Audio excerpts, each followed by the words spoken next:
Friends, good afternoon.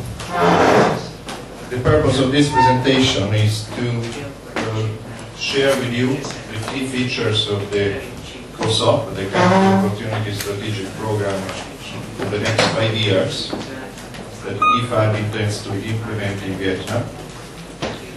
I will briefly discuss the implication of the changing environment, what also this morning Dr. Son presented in a very clear way, and then present the key features of the new program, the strategic objectives, the innovations, the targeting, and the policy issues. We all know that Vietnam is moving towards a richer, more diversified economy.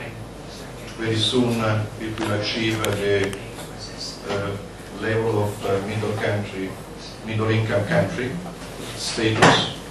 At the same time, many things are going on, not only in the general economy, but in agriculture. Agriculture is becoming more diversified.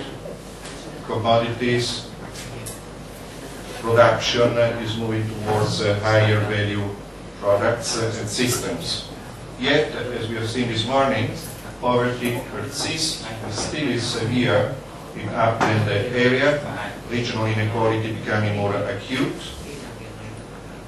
There is no guarantee that the growth process will benefit the people, particularly in upland areas and ethnic minorities. There are many reasons for that, related to infrastructure, education, environmental fragility, climate change, and also issue of conflicts over land.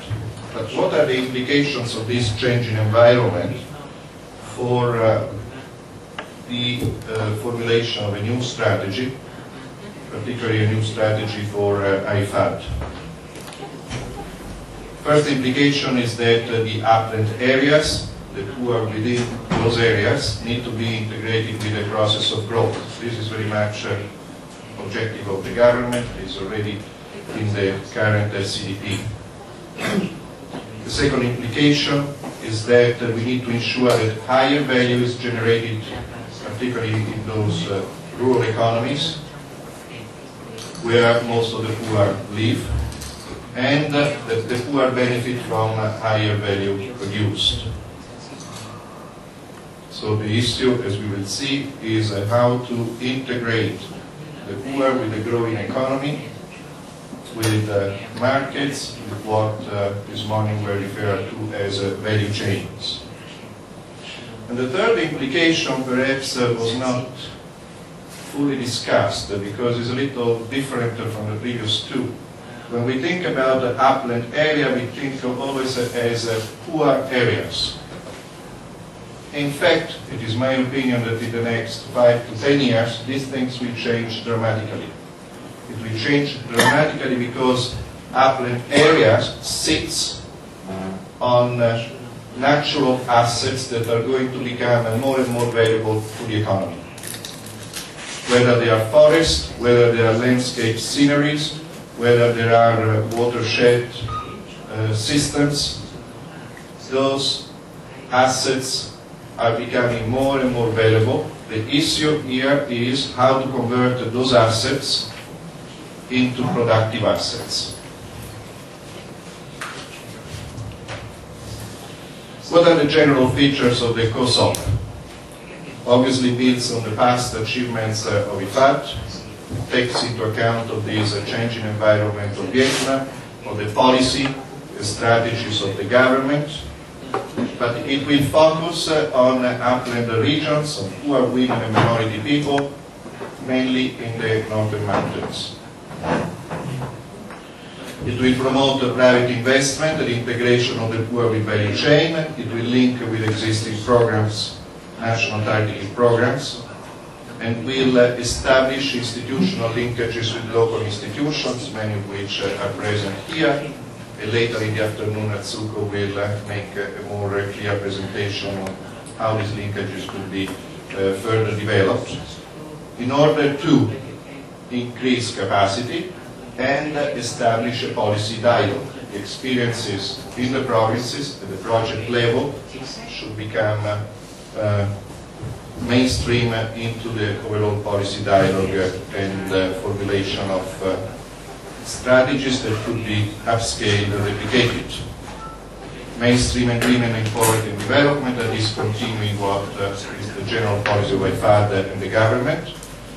We'll introduce also some pilots. Pilots for innovative ideas like productive safety nets, paid environmental services, mainstreaming climate change, and strengthening microfinance institutions, and perhaps trying and piloting new microinsurance schemes. The strategic objective of the COSOP very closely linked to the SCDP 4 pillars. So the first strategic objective of the COSOP focus on private and public investment in upland area that allow to link the poor to markets, both national and international markets, through the development of value chain. So for the first strategic objective, the pillar of the SCDP is the growth pillar, it's the economic growth, the competitiveness pillar. The key word is value chain development. The second strategic objective has to do with productive safety nets. As we will see in a little bit, productive safety nets are mechanisms that provide an insurance mechanism, particularly for the most vulnerable people. Vulnerable people who are people in rural areas, particularly in upland areas, will not benefit from increased opportunity for investment unless some security is guaranteed, unless some vulnerability is reduced.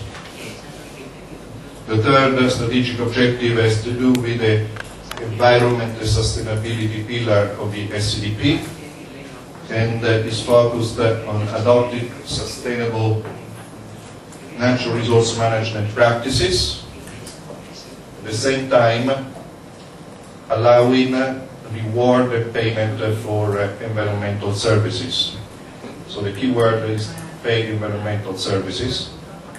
And finally, to make the three strategic objectives possible, capacity has to be improved at all levels, at the province, district and commune, village level,